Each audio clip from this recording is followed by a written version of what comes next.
Well, I'm going to call to order our June 6th Finance and Audit Committee meeting.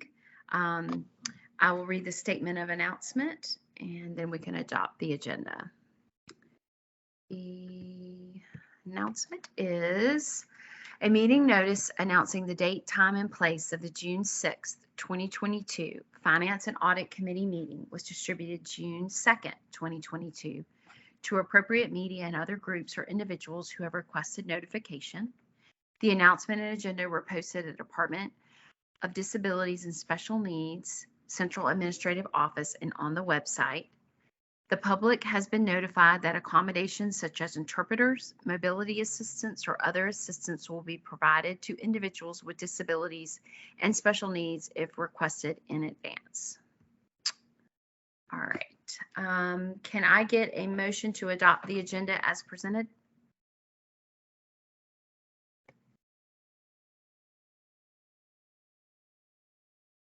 So moved. Sorry, my mic was off.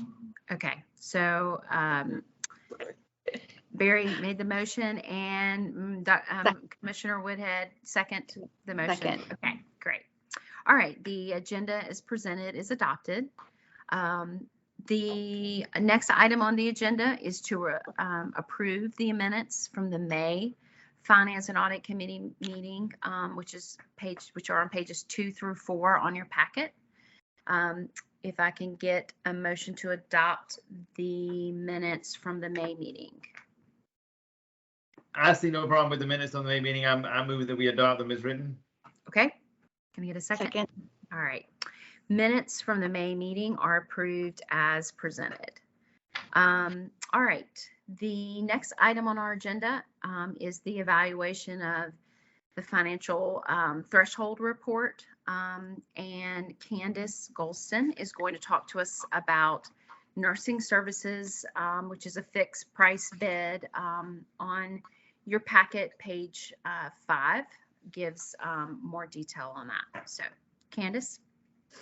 Good afternoon, everyone. This contract is a routine contract that we've already awarded several temp agencies to provide LPN and RN services to our regional center. We did receive a new qualified vendor to perform this services, and we're just asking for approval here today from the Finance Audit Committee meeting.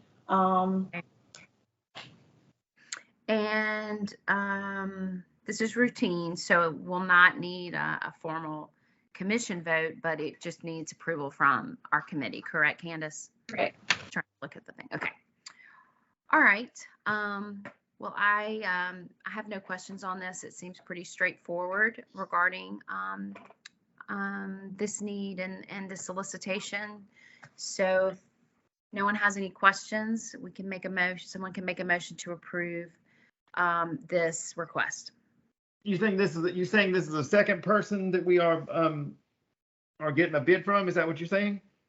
No, this is a fixed price bid. So throughout the solicitation process, so the contract period, we will have periods within the contract term where other vendors are able to join the fixed price bid. So we have we can increase the number of possible vendors.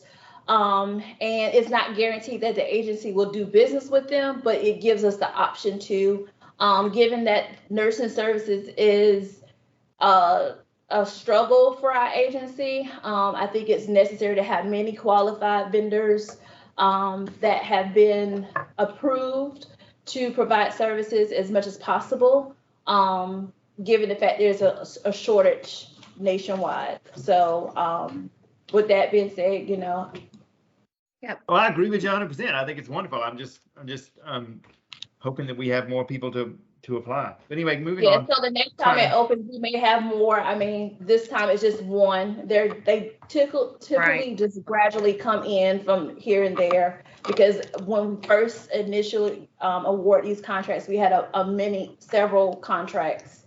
As I think this is like the second year of this service being solicited. So as we've gone on, it's going to be, additional vendors. Yeah. Okay. Okay. Moving on. All right. So we just need to have a motion made. Oh, I'm sorry. I make a motion that we approve the fixed bid price. Request for the nursing. second. Okay. All right. Great. Thank The request is approved by the committee, and we can now move to the next item on the agenda. Thank you, Candace. The next item is the financial update from Nancy.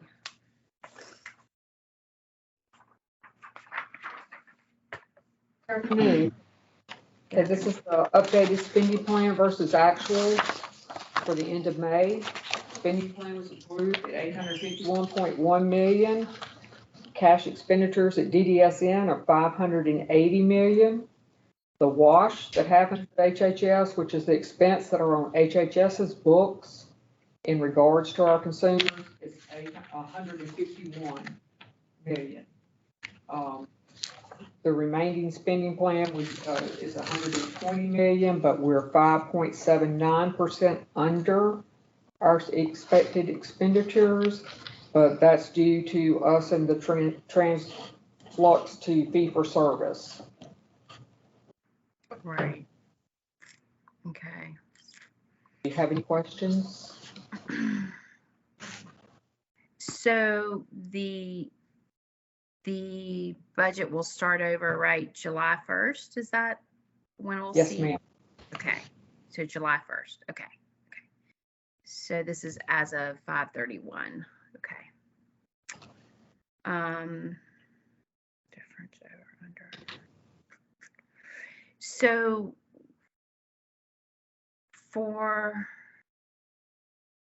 how's this compare year over year from the previous year in terms of like, were we on budget? Were we under?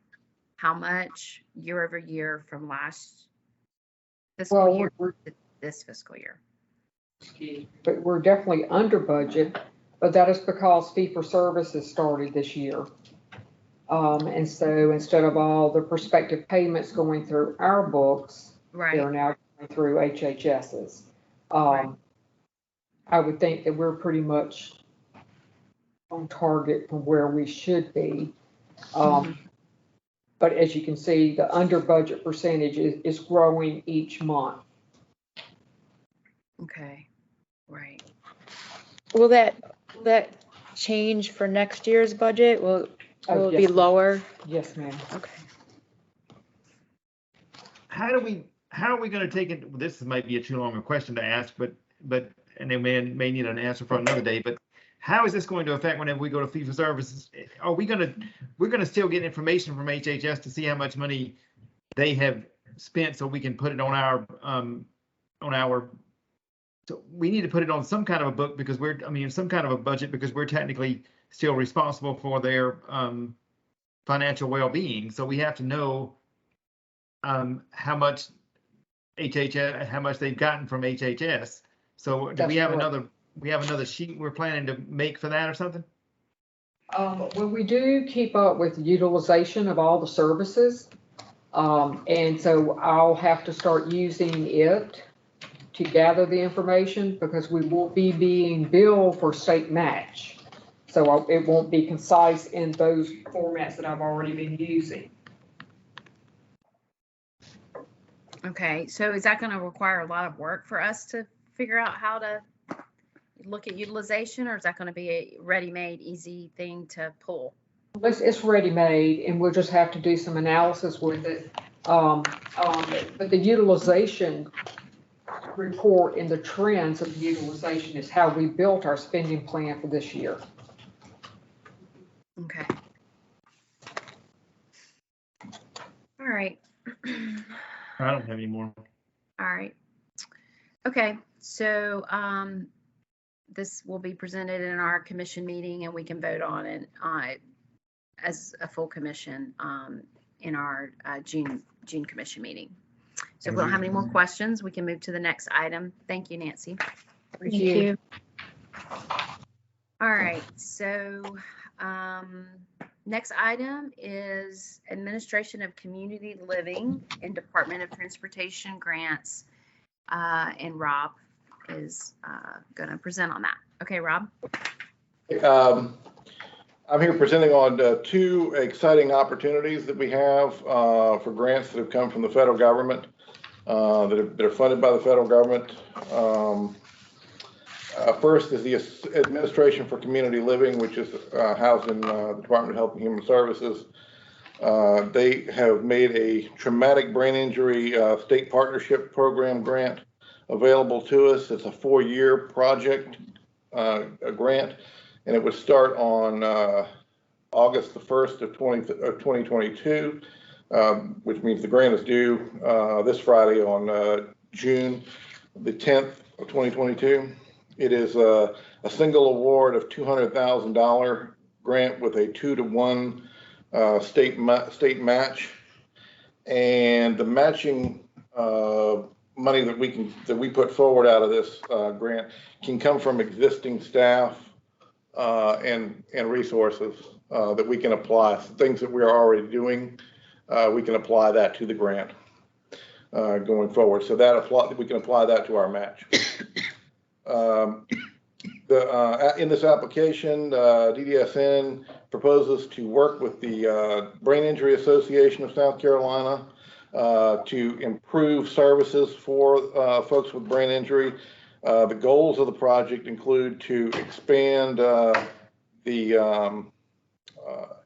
conduct a needs assessment to identify gaps in data collection, to prevent brain injury, service delivery, training, support provision to drive revisions to our state's traumatic brain injury plan, and the better implementation of resource facilitation and trainings and service delivery for screenings for TBI in association with the Brain Injury Association. As part of the project, it is planned that underserved populations in South Carolina will be targeted with new partnerships for brain injury services.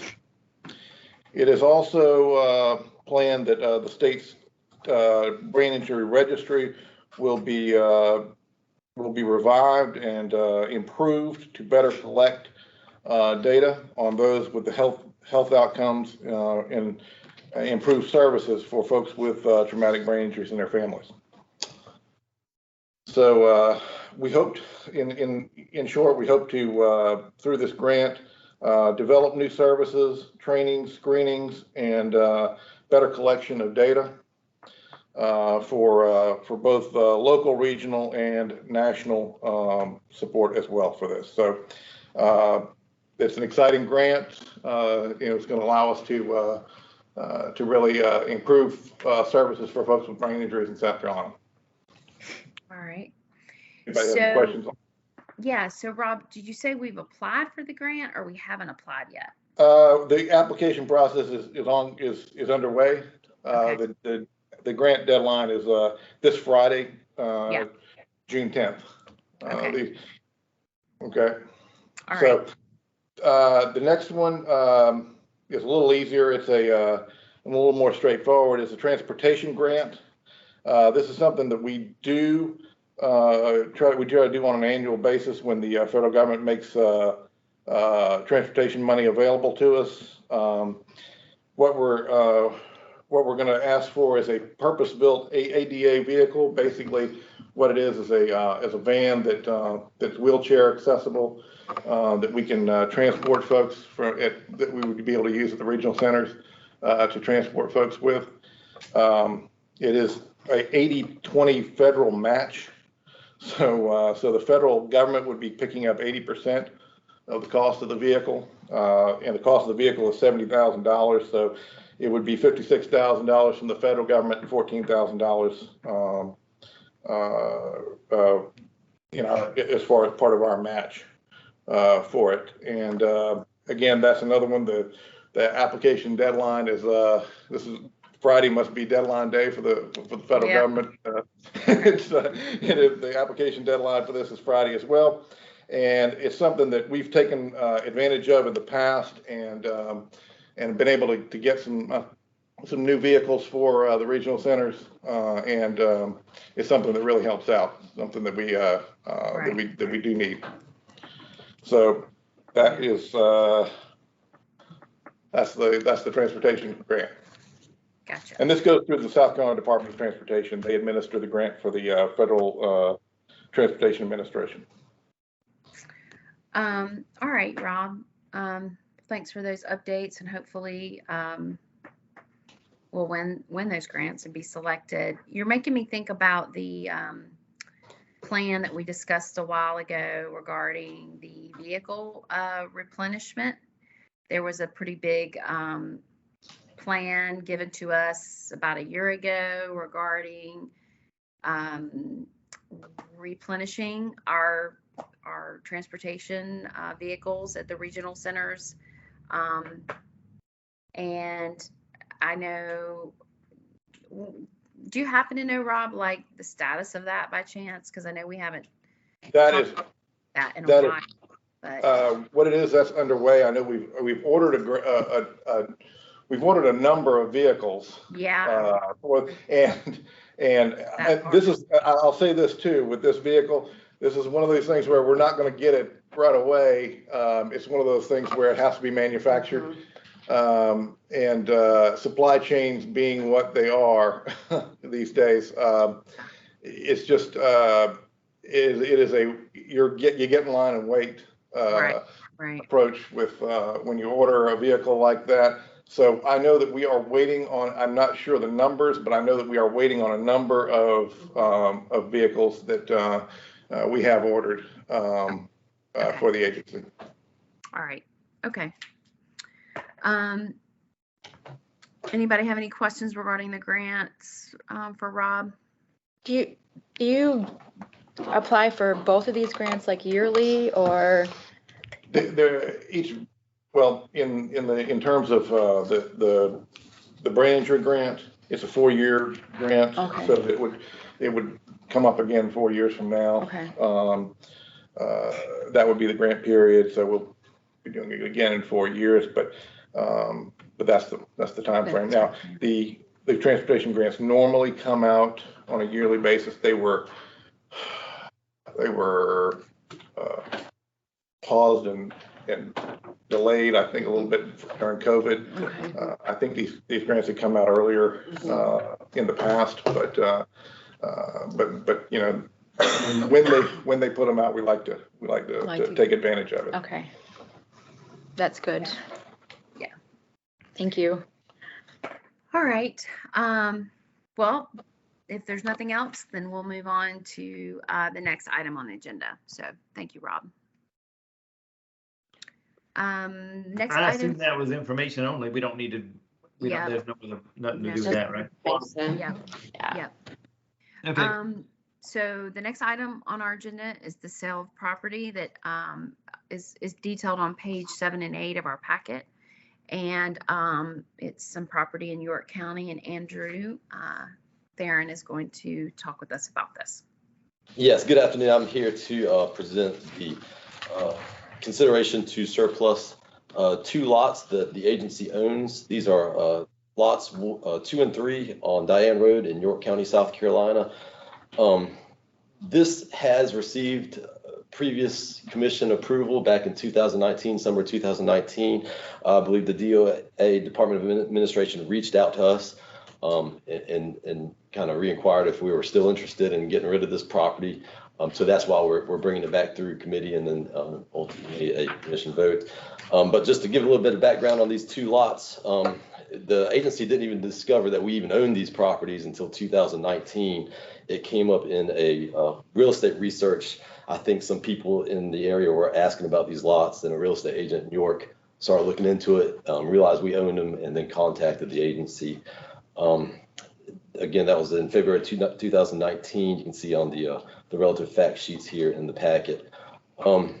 Again, that summer 2019, it was taken to committee and then commission vote to surplus these properties. So we're really just bringing it back through again for another consideration. Okay, so Andrew, DOA stands for what? Department of Administration. Okay, okay, So they would be involved in any type of offloading of property or sale of property.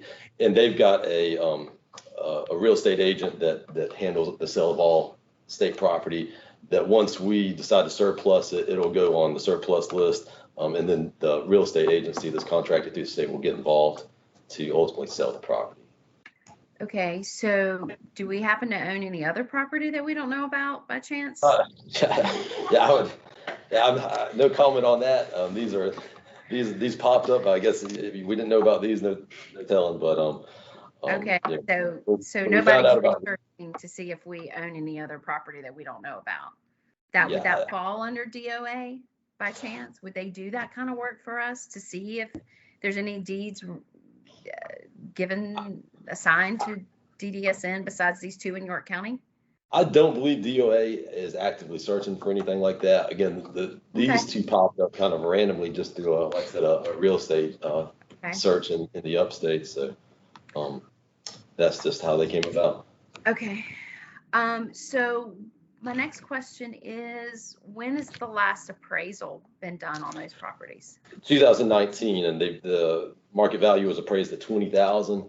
And if these things go on the market, they have to be on the market. They would have to be sold at or above that appraised value. Okay. So since it's been 3 years and we have seen a pretty big change in the real estate market, can we get another appraisal done? Yeah, I'm sure once this thing, when they go to sell these things, a new appraisal will be ordered. But just to give you some idea of what they're valued at, that is the 2019 value. So I would assume a little bit more these days, but it's probably still in that range. So. Okay. So we already voted on what particular part of this project? What? To surplus the property, essentially handed over to DOA where they would get involved with the sale. That was approved in 2019 by the full commission. Okay, so nothing's really changed, right? Nothing's really changed. Yeah, DOA was aware that we had new director, new commission members, so they just, and due to the time lapse, they just reached out to us. And since they reached out to us and inquired about it, we're bringing it back through just to kind of keep everybody in the. Okay. Well, I would like to know what the new appraisal price is. I mean, before we vote on anything, is that possible, or do we just assume? I mean, the money comes to us, right? It would be split between the agency and the state, so we would get half. Well, I would like to get as much as half of as we can. So, is there a way that you could to move forward with the appraisal before we bring it to this point? I'm sure we could. Like I said, typically I think they order it about around the time when you try and put it on the market. I'm sure we can do that. We can follow up on that. Yeah, I would prefer to know what the new appraisal cost and sale price is going to be. I mean, and just to give you some idea of these properties, they're located in a residential area. They're actually across the street from a golf course. Yeah, I believe someone they had a buyer who was interested in that residential area who initially started asking about it. So that's kind of how this came up. Well, I mean, I would love the state to get as much as we can for that value, that property. So I definitely want to get it appraised again, and I'd like to talk about it after we see what that price is going to be before we give approval to proceed. Once we turn it over, do they normally take care of it from there as far as, or are we still involved as far as how much we sell it for and or how much it appraises for? I mean, I guess what she's really trying to figure out is, once we vote on this, is it out of our hands to where they are taking care of it from then? Because if it is, then we need to leave it in here until we decide. And if it's not, then it's different. But once commission or if full commission approves of it, it'll go to CBRE, which is the state's contracted real estate agent. They would be responsible for listing it. Now, we would be involved to some extent, but ultimately it would be their responsibility to go list it and sell the property, but. So CBRE is a commercial real estate agent, so it's not going to go to a residential broker? They are just a contracted real estate agent with the state, so they would list any state property that goes on the market. Residential or commercial? Yes. Okay, because this would be residential, correct? Because it's in a Yes, this is in a residential. I assume this property is zoned residential. Okay. According to our. All right. Well. So Anyway, I guess what we're doing is making table this until we get the we're price. asking for an appraisal and trying to get it back by next month so that we can make a decision. Or the next month. I think we're asking for an appraisal, and then we want to see what it's going to go for, and then we'll make a decision from there. Is what we're doing, isn't it, Robin? Yeah. Wouldn't the real estate agency that we contracted with set up the appraisal? Yeah. I mean, how does that work? Who sets up the appraisal? I would have to look into how that works and how we go about getting it done prior to any committee vote. Yeah. But I mean, it's something we can definitely look into. Okay. Sounds good. Well, we look forward to hearing on that. We just need to make sure that it's not appraised by the real estate agent, but by a certified appraiser, because obviously sometimes real estate agents make appraisals too, and even if we have to pay something, we want an actual appraiser to appraise it instead of because often when you list something residential, the agent decides what it's worth, and we don't want to do that in this case. Yeah, I'm sure we could have I'm sure we could have. Y'all got to be careful. I'm just saying, I know a lot of people around here don't know much about real estate, but I do, and I know that the biggest thing you need to realize is that we need to make sure the right person is appraising it, and that we go for obviously what the appraised value is, and or more if we can, because in this market, I mean, it's just astounding what, I don't know about York County so much, but I know everywhere else in the state or many other places in the state, it's even over the appraised value. But anyway, the point is we want to make sure that, I'm assuming that we would do that, but I hate to assume anything around here, but I'm assuming we would get a certified appraiser to appraise it and go from there and not allow the agent to appraise it, is what I'm saying. Yes, DOA would ultimately have it in their interest to sell it at top value as well. So I'm sure their regulations would require an updated appraisal before we move. If somebody's looking for it, they're probably willing to make an offer. So as soon as we get the appraisal, we could see what their offer was. Yeah, they do have, I believe, a buyer in mind, or they did back in 2019. They already do, because they sought us out, so they have a buyer in mind, and so it's just a matter of whether we'll sell it for them for the amount of money. That's correct. And everything's negotiable, so remember that. So anyway. So if we voted on it in 2019, why wasn't it sold at that time? I believe COVID hit. A lot of delays in the process since then. DOA's been lacking a lot of staff. Okay. Same All here. But we're thankful that it didn't sell in 2019, Robin, because it's worth more money today. I know, but true. Okay. All right. Well, if there are no other questions, we'll move on to the next item. So thank you, Andrew. Thank you, sir. So the next item is interdisciplinary technical advisory team, and Janet Priest is going to present on this item on our agenda. Janet? Thanks. Good afternoon. Let me start by saying that I, in my presentation, called it a committee instead of a team. So if I say committee, I mean team. Okay. That's just me. Plus, ITAC sounds better than ITAT. So, Okay. right. So, I changed it. ITAT. Okay. I taught, right? Right. Interdisciplinary Technical Advisory Committee is what I'm here. This is really just for information, so to make you aware of a direction that we're heading. So people with IDRD, ASD, traumatic brain injuries, spinal cord injuries are all very unique people, as we all are. But for some of those people, the diagnosis, which makes them eligible for DDSN services alone, is really not sufficient for the agency to know how best to safely and appropriately support them. So to give you a few examples, we have some people who may present to DDSN with extremely challenging behaviors. Now, while they're eligible for DDSN services and we know which diagnosis makes them eligible, we're not really sure about why the behaviors are being displayed. Sometimes it is truly behavior for behavior's sake. All behavior has a function.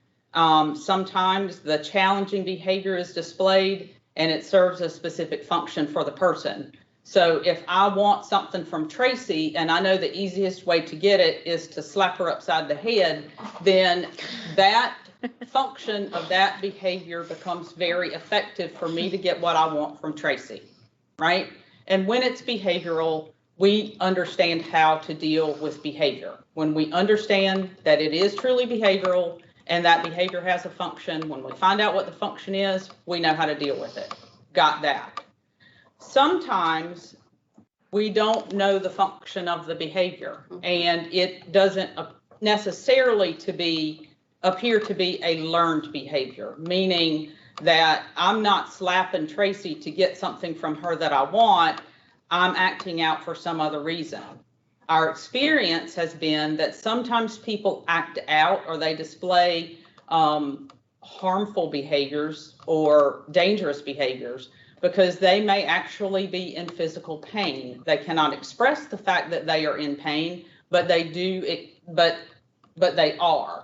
So there may in fact be a medical reason for the person acting the way they do.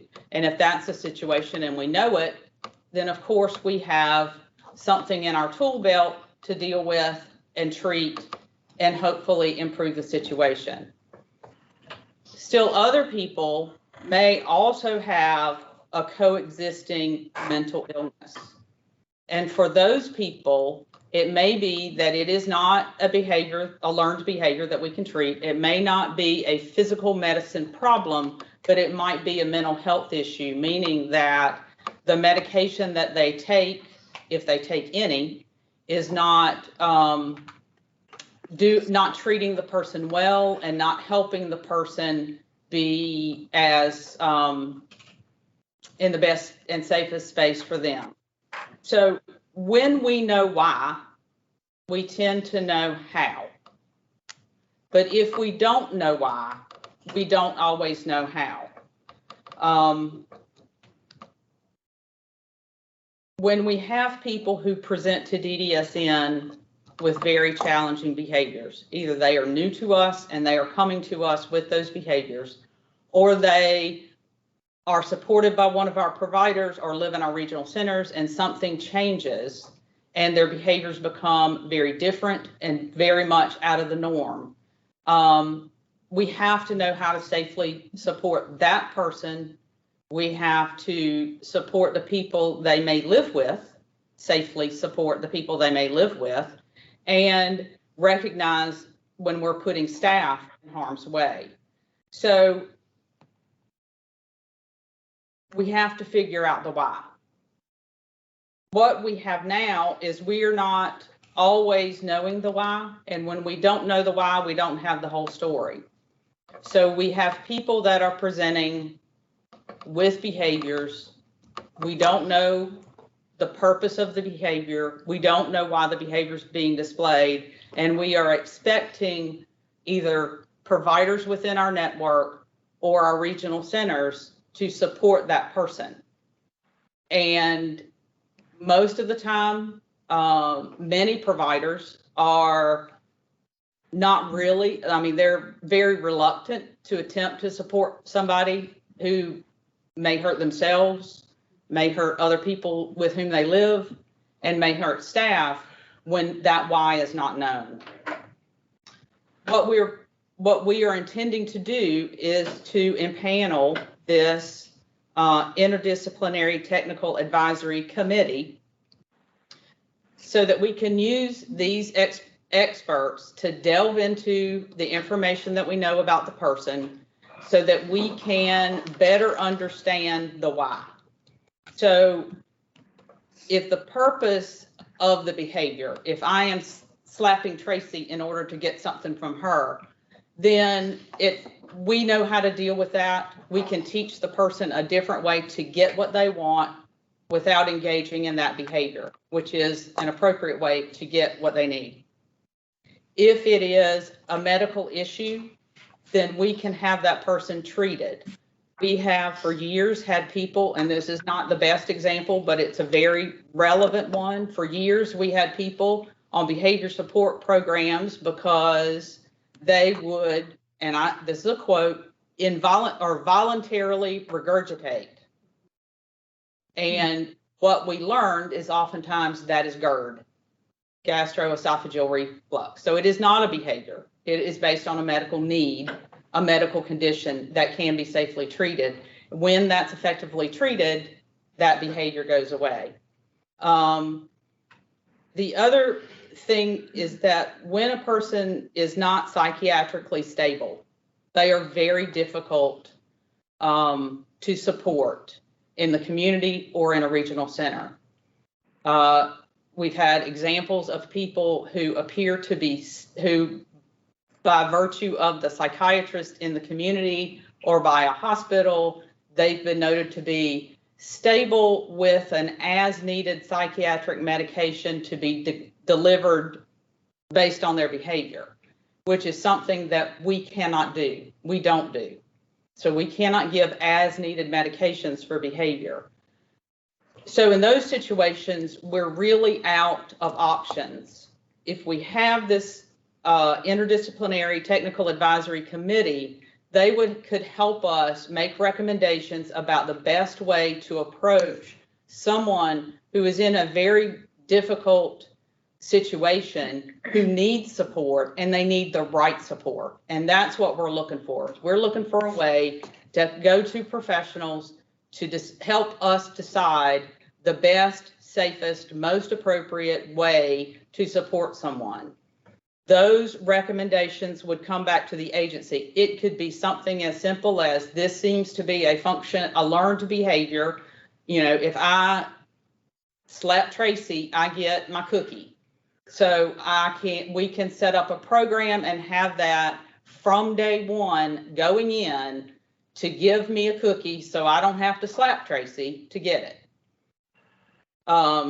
If it is medical, then we would have the ability to research, to know, and to have planned for that person medical interventions to treat that person's medical condition from day one when they move in, understanding that this is likely the function of the behavior, or have it treated before they are ever supported, especially in a residential setting, or perhaps get it treated and defer the need for residential habilitation or for living outside of the home.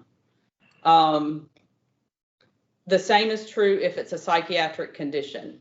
If the person is psychiatrically unstable, or they are only stable with a as-needed behavioral medication, then we want that person to be very well stable and not needing that as-needed medication before they come to us, because we cannot give a PRN medication, number one, so we would never be able to let them in. But also it does that person and everyone around them a huge disservice if their medicine is not working appropriately. If a pill can take care of it, the pill should take care of it, but we need that taken care of before we can safely support the person. Right now, we don't have a psychiatrist on staff who can do these recommendations or make these recommendations. The best thing would be for there to be a team of professionals that come together. Another part of this advisory committee's work needs to be around the DDSN policies that are out there. We have a lot of policies out there right now that were written for ICF's IID. And as the agency began to support people outside of those institutional settings, many of those policies remained in place. They're not bad policies. They are a requirement for those who live in institutions. But you may remember the home and community-based settings rule talks about supporting people in their homes, in their communities, and in the same way you and I access our community. So the point is that the doctor doesn't come to my house to see me, my husband, and my daughter. Gee, wouldn't that be great? But that doesn't happen. I access my physician in my physician's office. I access my dentist in my dentist's office. The same thing if I needed, and maybe I do, psychiatric services, then I would access my psychiatrist in my psychiatrist's office, or I would be supported in that way. There are policies that are built around institutional practices that need to be reconsidered.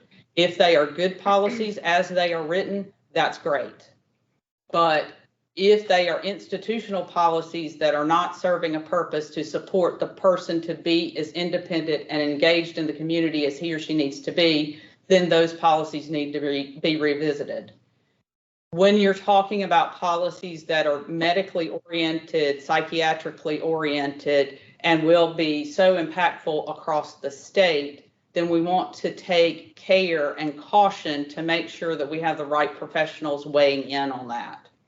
For this Interdisciplinary Technical Advisory Committee, ITAC, we are recommending or planning on 5 professionals: a team leader, a psychiatrist, a policy expert, an internal medicine physician, and a behavior specialist is kind of where we are right now with the members of that.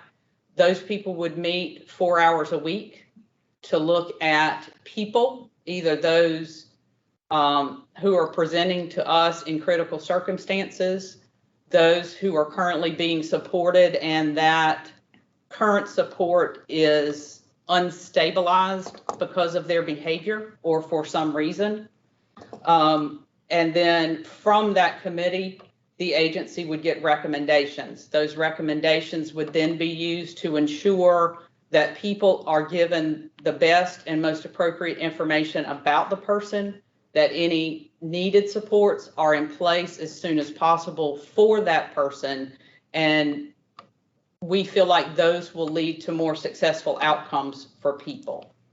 So the approximate or the estimated annual cost for the ITAC is approximately $128,000 a year.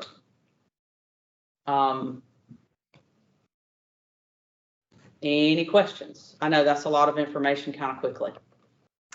So is that Medicaid matched at all, or is? Right now, no, that would be state dollars. Okay.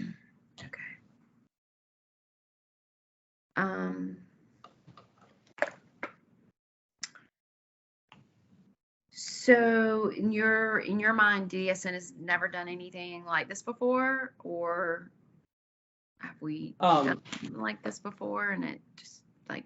No, we've not really no, we have not done this before. Okay. Fun. Sorry. So, no, we've not done anything like this before. So I am a short timer in operations and a long timer with DDSN. Yeah. And I can tell you in my short time with operations, this is desperately needed. We are being presented with people in very, very desperate situations. And it is heartbreaking and it is difficult, and people need support that they cannot get. We have, and I am not a psychiatrist. I have spoken enough with psychiatrists to understand that training in the kinds of disabilities that DDSN's training in the nature of the disabilities that DDSN supports is not something that they are privy to in medical school.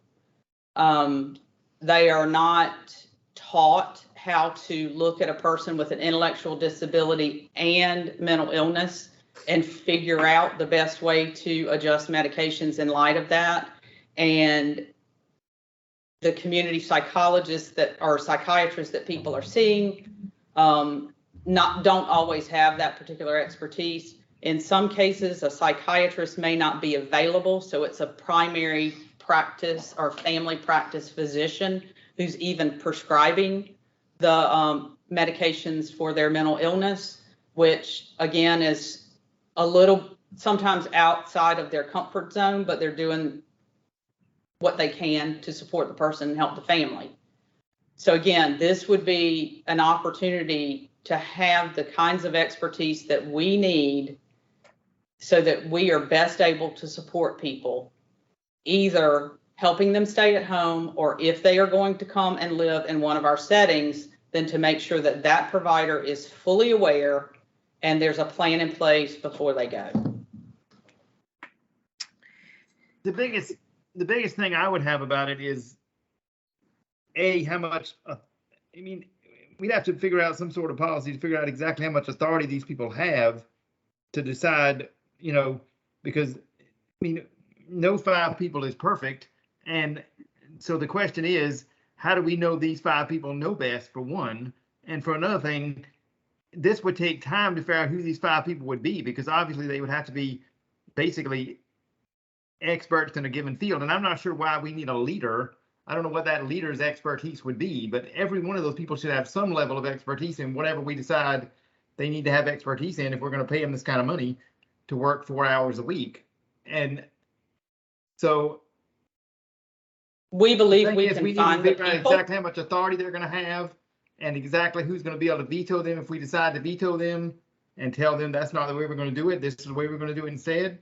And also they need to be on a very limited amount of time they work for us, so that we can get rid of them if we don't like them.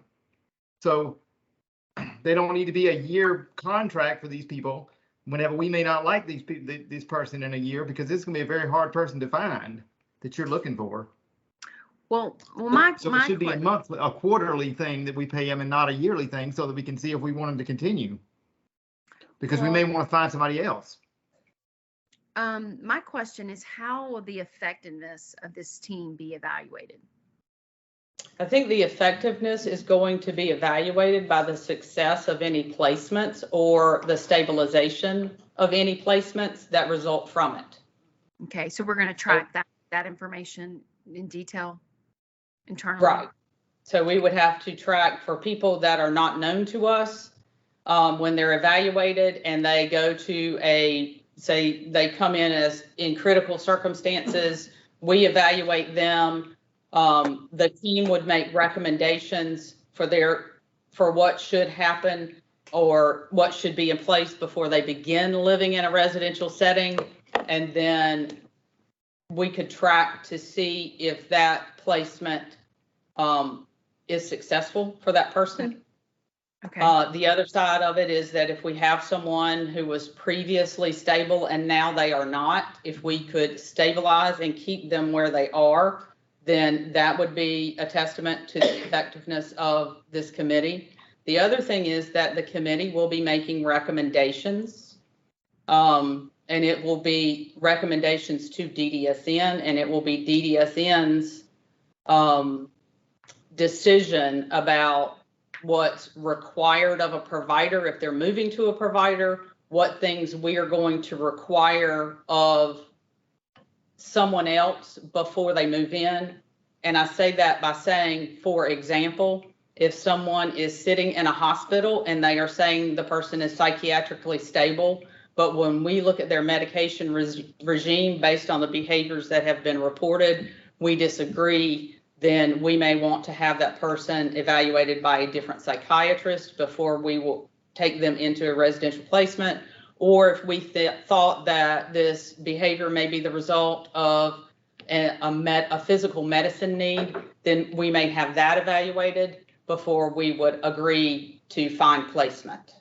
So again, the more information we have up front, the better able we are to make decisions. The more we can take care of before they live with us, the better off we will be. the concern is that when someone uproots their life and they move into a setting that DDSN or one of the provider network providers operate, it is very disruptive to the people who already live there if this does not go well. It is disruptive to the person if they have to not be in the best shape possible to move and have to move again because it did not work. So keeping that person in a crisis situation for long term does not serve anyone very well, especially the person who's in it. Totally agree. Couldn't agree more that there needs to be something done. I guess my question is this the best practice for us to use to do, or do other states kind of do this? I'm just curious if this is the best is option for what we 4 need. hours a week enough? I mean, that's just 4 hours a week, right? For the whole committee? Right. Doesn't seem like a whole lot of time. I think it's a good start, and I think it may morph. Yes, there are other states that have advisory committees, technical advisory committees.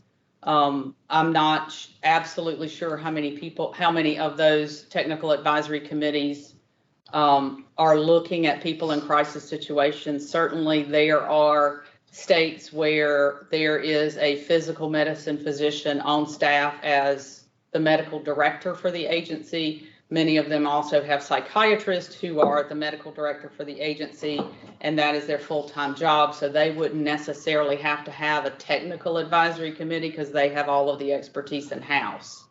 So again, rather than hiring all of these people, we wanted to use this approach to see how effective it could be.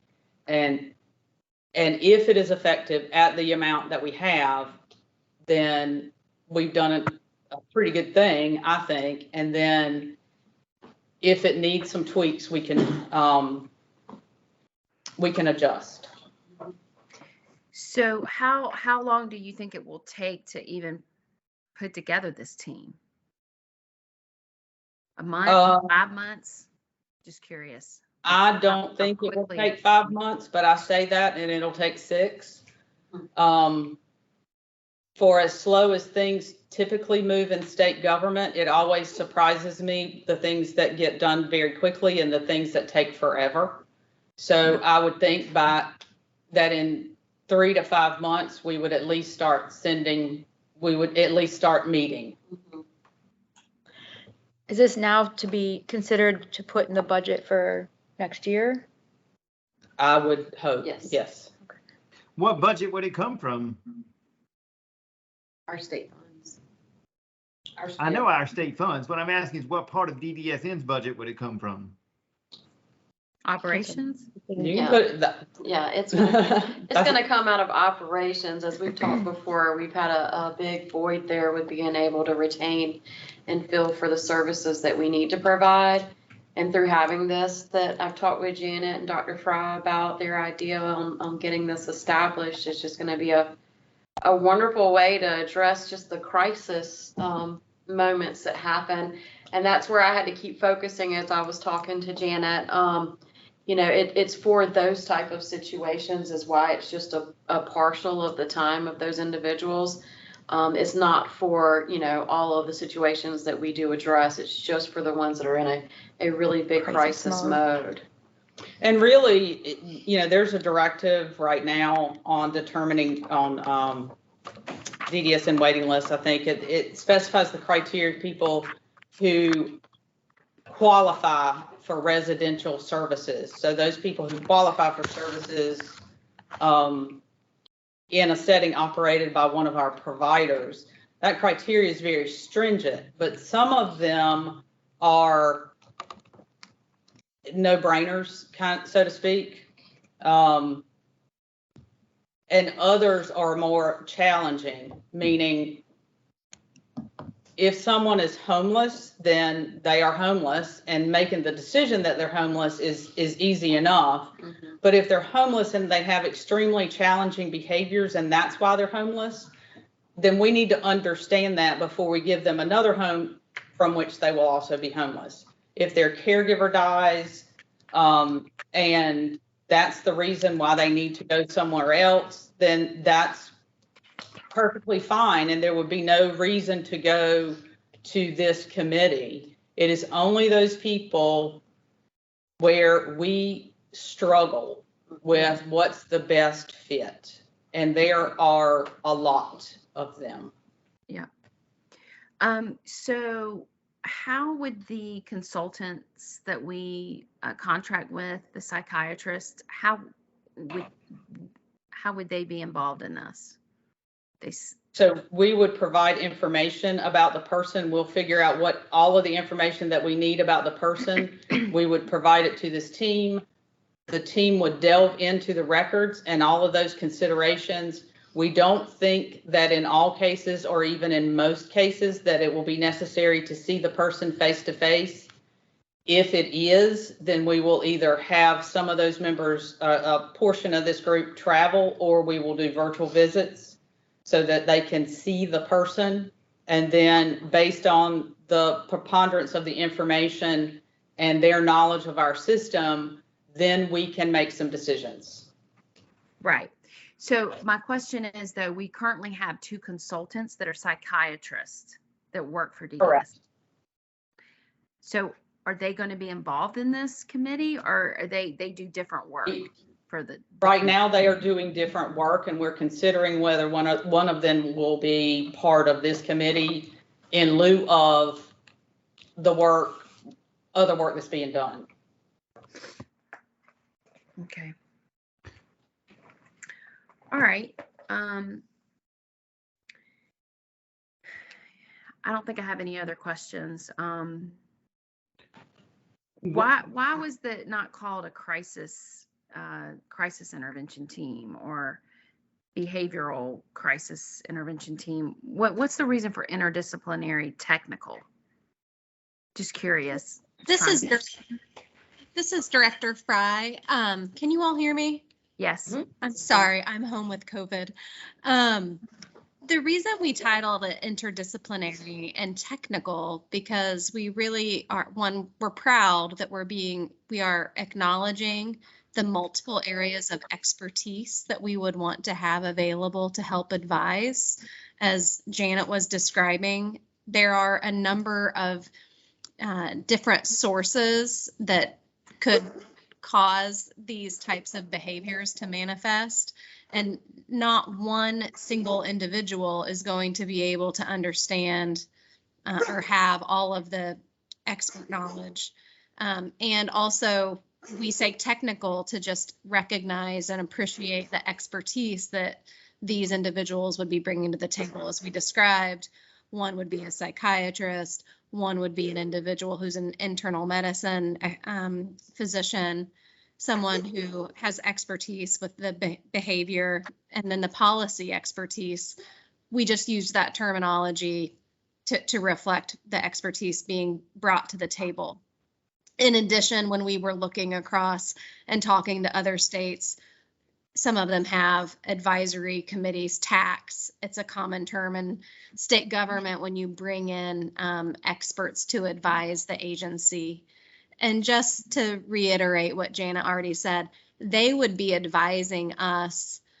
Ultimately, authority and discretion resides within the agency, but we thought this is a very fiscally responsible way to bring in that expertise, starting with 1 day, 4 hours a week, a regular schedule, so that they know they need to carve out that time each week and they can schedule around it. And also, when we have individuals who are in a crisis situation and people are asking, we have an expected time frame in which we can say our TAC is getting together next Wednesday or whatever the day is. This person is on the list. We'll be able to provide additional information following that meeting. It provides predictability to everyone involved. And in current state, we don't have that. And that causes stress and frustration for all of the different stakeholders involved when we have one of the, with all of these consumers. Yeah, okay. So I guess today it's just a psychiatrist that does this instead of 5 people. It's only one, and it's one psychiatrist, and that's it. We don't have anyone doing this function right now. And what we are trying to do is figure out how we can get expert opinions to help us figure out what the best path forward is to meet individuals' needs moving forward. And we recognize that a psychiatrist alone is not going to necessarily be able to advise for all of the different scenarios and situations with which we may be presented. And by reflecting on that and having conversations and talking to different experts in different agencies, we came up with this approach, this ITAC, to help advise and make sure that we're broad enough in skill set to be able to, as Janet described, be able to come up with a productive path forward to individuals, or at least next steps. Yeah. Okay. Anything needed from the committee today, Janet? No, I don't think so. Okay. Thank All you. right. Thanks. So is the committee going to get an update on this before we start the work so we can see who it was we chose and all that? We are happy to give updates. We definitely want to transparent. I will assure you that a requirement for anyone on this ITAC will be to have had experience working with the individuals whom we serve, because that will be critical in order for that, for the advice that comes from the ITAC to be as accurate as possible. Right. Okay. Okay. Next item on the agenda, internal audit update, Courtney. Thank you. I'll start with our agreed upon procedures reports update. So we've completed the review of 34 of the 40 reports for the boards, with 6 in process. The review is complete for 7 of the 9 private providers with June 30 year ends, with 2 in process. 3 of the private providers have a September 30 year end. So we've completed the review for 2 of those agreed upon procedures reports and have not received the 3rd report. Reports were due on April 30th for 32 private providers with a December 31st year end. We've received 31, 23 are complete, and reviews are in process for 8. Our 2021 contract reductions are currently $42,500. And that includes late audit reports, late agreed upon procedures reports, and late corrective action plans. So we're also working to complete several ongoing audits, technical assistance visits that we call TAVs, and our follow-up procedures. So since our last meeting, we finalized a TAV, which involved the review of financial records for an individual served by a DSM board. The results of our procedures were shared with agency management in a letter dated May 26th. So we've also been involved in a number of professional development opportunities within the last month. So Angela Sharperson, who's one of our division senior auditors, delivered a presentation during a general DDSN orientation that was held here in the central office on May 25th. Our internal audit team is also working to complete some engagement planning, continuing education hours that are offered by the Institute of Internal Auditors. And I returned on Friday from an enterprise risk management conference that was hosted by the ERM Institute at NC State. So they sent us home with a binder full of resources that I'm looking forward to reading. And I also had the opportunity to share a table with an individual who previously worked in internal audit at the Georgia Department of Developmental Disabilities. So I'm also receiving positive feedback from my team members who have completed that Institute of Internal Auditors CPE, and just wanted to take a minute to express our appreciation for these professional development opportunities. So lastly, I'm continuing to work on our fiscal year 23 audit plan. So if you've not already returned the audit planning survey, please be sure to do so. And the information that we receive as a result of those surveys will be considered in our audit plan development. If you do prefer to discuss your responses rather than send that in by email, I'm happy to schedule calls or meetings with you. So may I answer any questions? Well, I don't really have any question except to say that I would like to talk to you about what you just said. Okay. Whenever you get a chance. I got your voicemail earlier, so I'll give you a call just right after the meeting ends. Well, I'm going to be busy right after the meeting ends. We'll have to do it sometime tomorrow if you can. Sure. Okay. Just let me know what works best for you. I'll let you know. All right. Thank you, Courtney. Thank you. All right. So the next item on our agenda is the Chief Financial Update from Tracy Hunt. Tracy? Hey, good afternoon, everybody. We have some exciting news. Finance staff has been diligently working on cost reports, and we look to possibly have the 2021s sent over to HHS by the end of the week, which is 3 weeks earlier than our anticipated date of the end of the month. So kudos to that team. I know they've been working really hard to get those caught up. So that leaves the financial cost reports for 2020. We do have the expected date we've told you guys of August 15th, but I am very hopeful that we're going to be early on those as well. So, and I hope to give y'all a report next month that'll be favorable for that as well. I wanted to provide an update on FMAP just to reiterate some of the things that we have shared with you guys. On the FMAP 10%, we continue to have like regularly scheduled meetings with HHS. And as soon as we have an update on the plan that they have, we're going to give you an update in this committee meeting as well as the commission. Now on the 6.2 FMAP, this is what was offered to providers for staff retention. It was the $5 million. And we just wanted to let y'all know that 4.6 of that has already been completed. So that's 92.7%. Pretty impressive. Out of that, there still has some few, out of the 79 providers, we had about 35 that we're reaching out to see where they are on closing out those funding. And we will be able to provide you an updated report after we get those figures in. But we wanted to let you know where it stood as of the end of May, just so you would be aware. Before I move on to budget, any questions on cost reports or FMAP? Fantastic. So what do we know about the 10% FMAP? I mean, we don't received approval on any part of it, or is it totally not going to be anything that we spent any time on before because now DHHS is I am waiting, and we all are waiting. HHS said that they will provide us an update on that, but we're waiting on their guidance to move forward.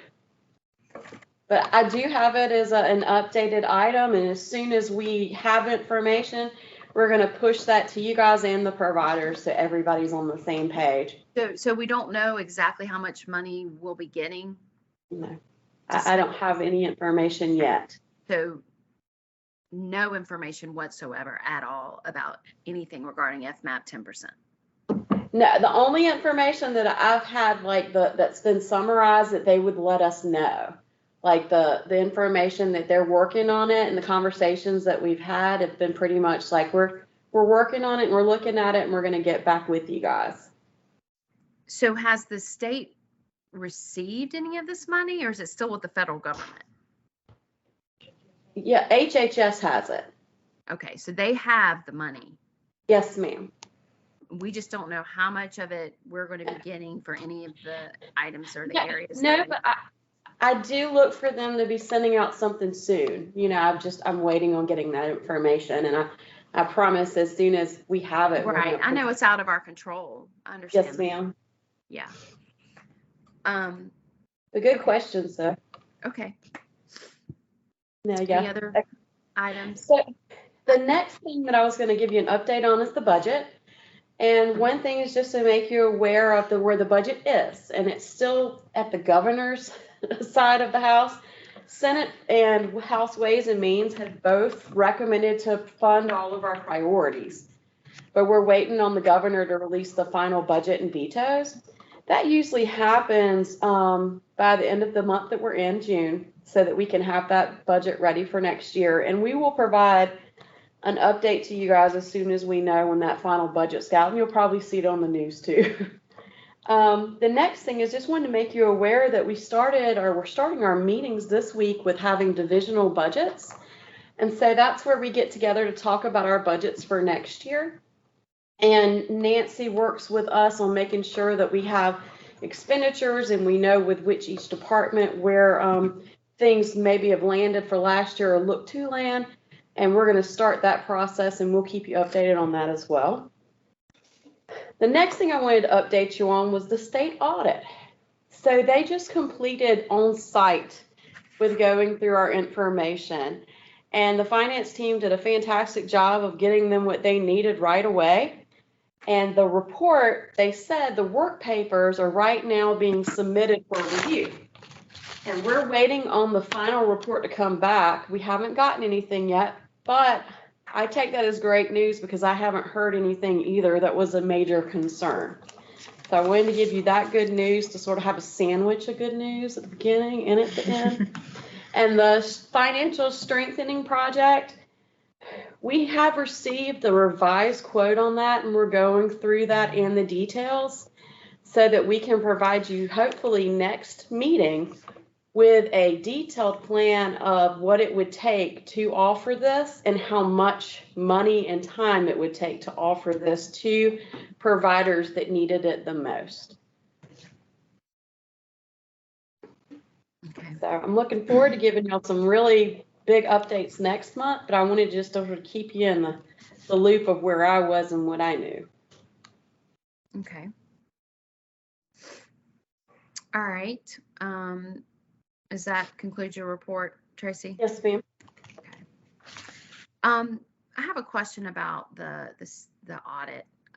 Sure. What's included in that audit? I know there were some agreed upon procedures, I guess, that you guys talked to them about. Can you share with this committee what types of things are going to be looked at within the audit? Yeah, I don't have it right in front of me, but I know just off the top of my head, they were looking at anything for backup documentation with how our expenditures were done, plus how we coded and put in information that was received, whether it was funding for revenue. But most importantly, that anybody in my shoes would want to know is, are we processing expenditures, following policies and procedures, and is the backup documentation there accurate and justified? So they were pulling a whole gamut of whether it was a direct pay, a procurement card, a purchase order. It could have been any of those types of transactions just to make sure we followed the correct procedures and had that backup documentation.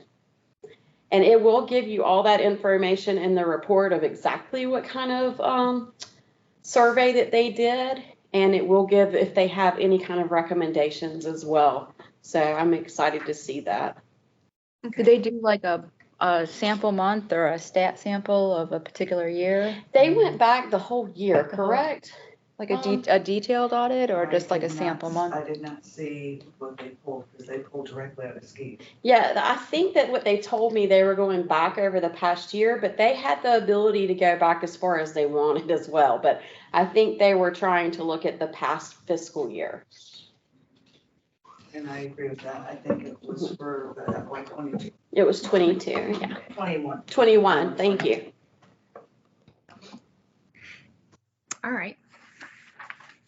If anyone doesn't have any other questions for Tracy, then we can move on to the Okay, Thank you. final item. thank you. So our next meeting is July 6th at 3:30. Wait 1 second before you, Yeah. before you adjourn here. Okay. What did you say one more time about the training of the, what we're doing about, what the next step is on the training of the providers, additional training? Sure, I'm looking through the quote right now and I'm trying to make sure that we have the information of, they have different levels of support that they can provide. And I'm going through that with the time frame that they said it was gonna take and trying to understand that a little bit better before I present it to you guys, because I have a list of questions. And so once I have that kind of information answered and satisfied, I'm gonna bring that back to the committee, I hope next month. So I can give you an example of if we were gonna do like 5, what the timetable would be and what the cost would be based on what, what we could offer. Okay, so there'll be a major update next month. Okay, go ahead. Yes, sir. Go ahead, Robin. All right. Well, the last item is to adjourn. So if I can get a motion to adjourn, we can do that.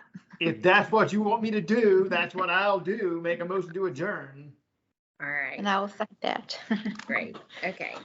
Well, All then right. we stand adjourned at 4:15. Thank you. 4:18. Thank you so much.